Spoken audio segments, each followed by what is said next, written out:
ඔයාට සීතලද? ඕන ඔක තමයි ප්‍රශ්නේ. සින්දුවක් ඇහුවේ සින්දුව අයියෝ. ඔයාගේ මංචුට ප්‍රශ්නයක් අහන්නද? ඔයාගේ ජීවිතේ රත්තරන් වටින කෙනා කවුද? අම්මයි තාත්තයි තමයි. ආගෙත් ඉතින් අම්මයි තාත්තයි තමයි. අපි ඒ දෙන්නට වටිනා කියන තෑග්ගක් කරන් දෙමුද?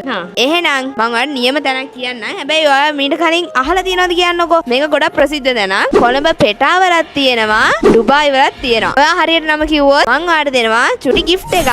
මම ඔයාලට ටිකක් ලෙසි කරන්නද ප්‍රශ්නේ? අකුරුත් 3යි එන්නේ. කවුරුත් ඉතින් කිව්වම මේක දන්නවා.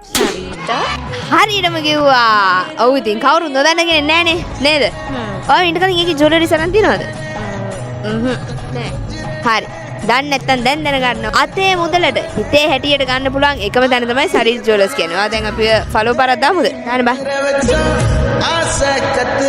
හරි. ඔන්න යා දැන් අපි ෆලෝ කරගෙන. මෙන්න මේකේ. ඔයා අනිවාර්යයෙන්ම සරීටේ ජුවලර්ස් එකට ගිහිල්ලා අම්මටයි තාත්තටයි වටින තෑග්ගක් දෙන්න. ඔයාලත් අනිවාර්යයෙන්ම යන්න සරීට ජුවලර්ස්.